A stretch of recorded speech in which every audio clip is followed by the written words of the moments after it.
mapagpalang araw po sa ating lahat. Ako nga pala si Binibining Jenny Rose D. De Los Reyes at kasama ko po si Binibining Shelmina Abubakar at si Binibining Quincy Jawali upang talakhayin sa inyo ang mga elemento ng dula. Una ay ang script o nakasulat na dula.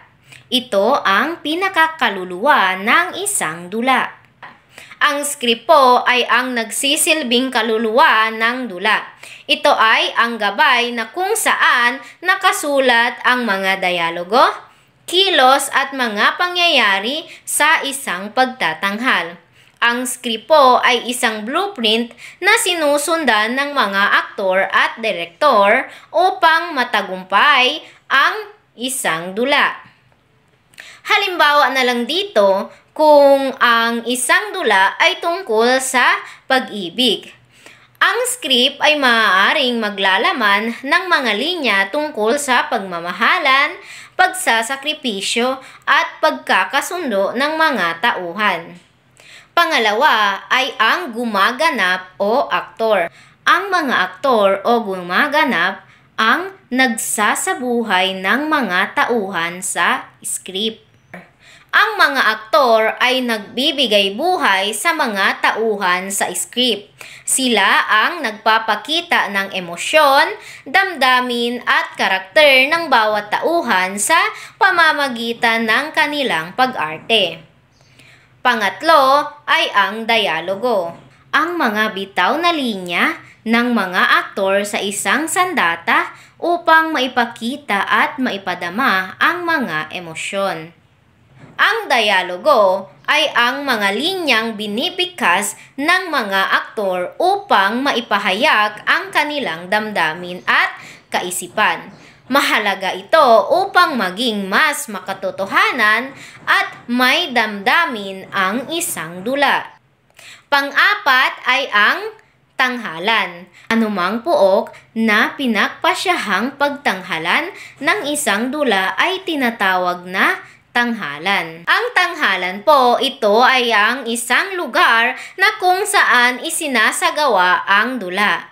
Ang tanghalan ay maaaring maging entablado sa isang teatro o kahit sa isang simpleng silid-aralan. Halimbawa na lang dito, sa isang pang-educational na dula sa paaralan, ang silid-aralan na inaayos na parang hukuman ay maaaring magsilbing tanghalan. Panglima ay ang taga-direhe o direktor, ang nagpapakahulugan sa isang script. Ang direktor ang nagbibigay kahulugan sa script at nagpapasya sa iba't ibang aspeto ng dula. Mula sa mga props hanggang sa paaraan ng pagganap ng mga aktor. Halimbawa na lang dito, sa isang dula tungkol sa kasaysayan, ang direktor ang magpapasya kung paano ipapakita ang mga sinaunang kasuotan at mga kagamitan. Pang-anim ay ang mga manonood. Hindi maituturing na dula ang isang binansagang pagtanghal kung hindi ito napanood ng ibang tao. Ang manonood ay mahalaga dahil sila ang nagbibigay buhay sa dula bilang mga saksi ng pagtatanghal. Ang kanilang reaksyon ay maaaring magbigay ng inspirasyon at motibasyon sa mga aktor. Pang-pito ay ang tema. Ang pinakapaksa ng isang dula na iintindihan ng mga manonood. Ang palabas base na rin sa tulong ng pagtatakpi-takpi ng mga sitwasyon at pagkakasunod-sunod ng mga pangyayari at pag-arte ng mga aktor sa tanghalan. Ang tema po ay ang nagbibigay ng diwa at direksyon sa isang dula. Ito ang sumasailalim sa pangunahing ideya na nais iparating ng dula. Halimbawa na lang dito sa isang dula na may temang pagtanggap sa sarili. maaaring ipakita dito na kung paano nagiging mahirap para sa isang tauhan na tanggapin ang kanilang kahinaan, ngunit natutunan niya ito sa dulo. Ngayon naman, pag-uusapan natin ang mga sangkap ng dula. Una ay ang tagpuan. Ito ay sumasaklaw sa panahon at lugar o puok na pinangyarihan ng aksyon. So, ang tagpuan class ito ay tumutukoy sa mga detalye ng panahon o lugar na kung saan nagaganap ang mga kaganapan sa dula. Na kung saan ang tagpuan ay mahalaga din ito dahil nakakatulong ito sa atin upang magbuo ng mood ng kwento at nagsisilbing konteksto kung bakit nangyayari ang mga aksyon at desisyon ng isang tauhan. So, yun ang ibig sabihin ng tagpuan na kung saan maaaring magpahiwatig ito ng kalagayan ng mga tauhan at magbigay ng direksyon sa mga kaganapan.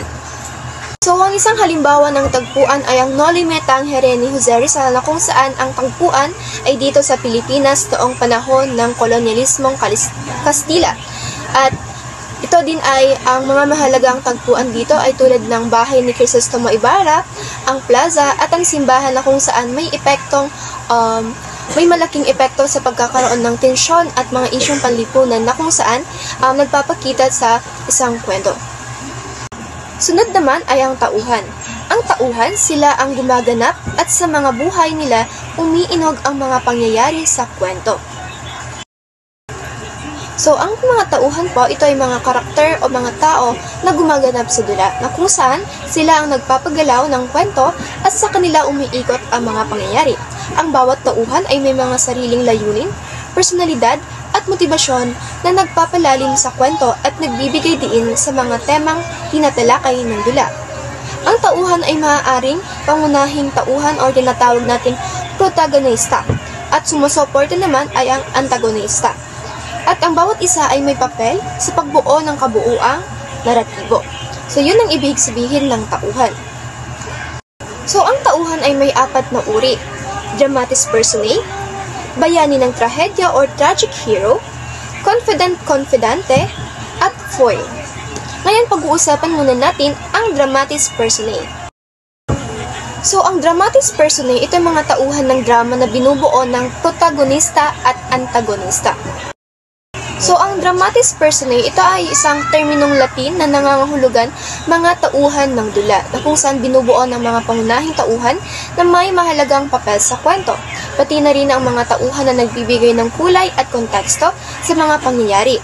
So, ang dalawang pangunahing tauhan dito ay ang protagonista, na kung saan ang pangunahing tauhan o bida, at ang antagonista naman or ito ang kalaban o ang kontrabida. At ang ikalawang uri naman ng tauhan ay ang bayani ng trahedya or ang tragic hero. So, ang bayani ng trahedya o ang tragic hero, ito isang tauhan na may mataas na katayuan ngunit may isang kapintasan o kahinaan na tinatawag nating hamartia na nagiging sanhi ng kanyang pagbagsak o pagkatalo. Sa dula ng trahedya, ang bayani ng trahedya hindi maaaring o hindi lamang nagiging biktima ng mga pangyayari, kundi dahil sa kanyang sariling pagkakamali. So, yun ang ibig sabihin ng bayani ng trahedya. At ang ikatlong uri naman ng tauhan ay ang confidant or ang confidante. Ito ay sa kanyang ibinubunyag ng pangunahing tauhan ang kanyang pinakabribadong pag-iisip at damdamin. So, ang confidant or confidante, ang confidant ito ay lalaki. Ang confidante naman kung babae. So, ito ay isang karakter na malapit sa pangunahing tauhan. Ito ay nagbibigay daan para maipahayag ng bida ang kanyang mga lihim na iniisip o nararamdaman. Madalas, ang tauhan na ito ay nagsisilbing tagapakinig o tagapayo. Ngunit, hindi ito kinakailangan mag-impluwensya sa mga desisyon ng bida. So, yun ang ibig sabihin ng confidant o confidante. At ang pang-apat naman uri ng tauhan ay ang foil.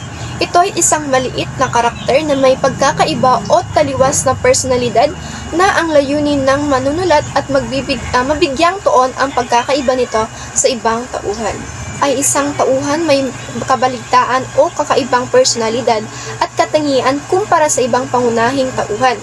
Karaniwang ginagamit ito upang bigyan diin ang mga katangian ng pangunahing tauhan sa pamamagitan ng kaibahan nila.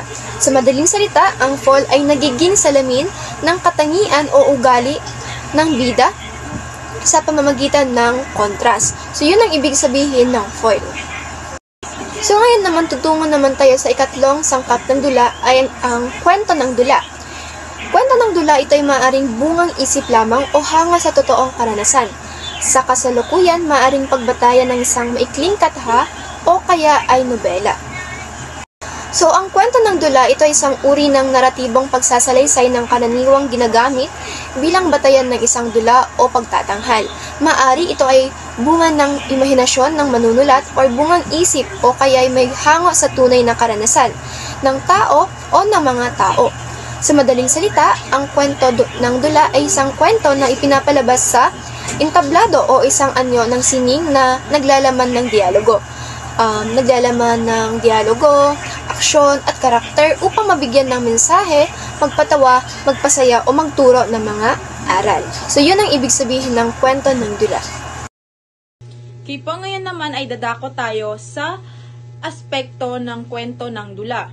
Okay, ako nga pala si Jowalie Quincy. Ngayon po, ano-ano nga ba ang mga nakapaloob na sa aspekto ng kwento ng dula? Una ay meron tayong dialogo at kilos. Okay, ano nga ba itong dialogo at kilos? Okay, ang dialogo at kilos ay isang dramatikong dialogo ay masining pili at pinatindi batay sa sitwasyon. Okay, hindi po dapat kaligtaan ang pagiging natural sa pagsasalita.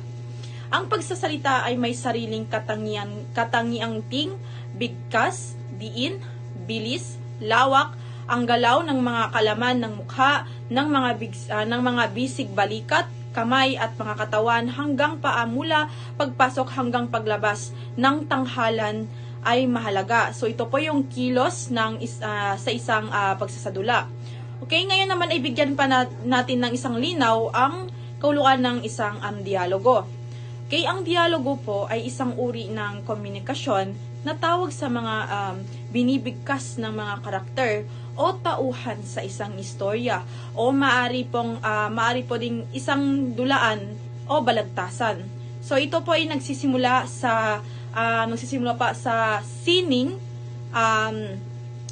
ng pakikinig, ay isa rin itong usapan sa pagitan ng dalawa o mas higit pang tao. So yun po ang dialogo at kilos. Ngayon naman ay dadako tayo sa banghay. Okay, ano nga bang banghay? Ang banghay po ay ang basihan ng mga kayarian ng isang dula. Okay, pinapanood ang mga kilos o aksyon ng sadyang pinag-ugnay-ugnay. Okay, sinusuot po ng masining ng mga pagkakaugnay ng pangyayari at hinahati-hati ang mga buong banghay sa mga yugto o bahagi at ang bawat yugto ay sa mga tagpo o eksena. So, ganoon man kahaba o kaikli ang isang dula, ay dapat pa rin po itong magtaglay ng paglalahad, suliranin, gusot, at ang kawakasan. So, yun po, ang suliranin o ang gusot ay ang pagtaas ng aksyon na kinakailangang malutas sa pagtutunggalian ng mga tauhan. Kaya ngayon naman ay dadako tayo sa banghay. Kaya ano nga bang banghay? Ang banghay o mga mahalagang pangyayari ay maaring buuin ng mga sumusunod na bahagi. Ang tambing sa mga bahagi ng mga maikling kwento. Una sa lahat ay meron tayong exposition. Sa bahaging ito ay pinakikilala ang mga karakter na nagsisimula ng mga paglalarawang tauhan o karakterisasyon. Ang exposition po ay isang nagpapasimuno ng isang aksyon, kung minsan isang formal na prologo o makikita sa unahan ng drama upang mailarawan ang tagpuan. So yun po ang exposition. At ang exposition po ay isang karaniwang nagtatampok ng mga pangunahing suliranin o problema sa isang kwento. So ito po ay isang bahagi ng kwento kung saan ipinapakilala ang mga karakter at mga elemento ng kwento. So yun po ang exposition. Ngayon naman po ay ating talakayin ang komplikasyon. Okay, ano nga ba ang komplikasyon? Okay, ang komplikasyon po ay ipinakikilala at pinapaunlad ng komplikasyon ang tunggalian. So nagaganap po ito kapag ang isa o higit pang pangunahing tauhan ay nakakaranas ng mga gusot o problema, o kapag ang kanilang relasyon ay nagsisimulang magbago sa saglit na paglayo o pagtakas ng mga tauhan sa suliraning nararanasan. So yun po ang komplikasyon. Kaya ngayon naman po ay dadako tayo sa krisis ng isang dula. Kung ito po ay isang intensidad ng damdamin at kadalasan ay kakikitaan ang mga desisyon ng maliwanag na tunggalian ng protagonista at ng antagonista. So ngayon naman po ay dadako tayo sa pababang aksyon at kakalasan nito. Okay, sa pababang aksyon at kakalasan ng isang kwentong dula ay ito po ay nag-uugat sa pagkawala ng kontrol ng protagonista, at ang final na catastrophe ay hindi na maiwasan sa pagdating tulad ng nagaganap sa isang trahedya, samantala sa isang komedya, ang mga dumarating na di inaasahang pangyayari or twist na nagbibigay daan sa drama upang magwakas po ng isang masayang kwento. So yun po ang pababang aksyon or pababang aksyon at kakalasan.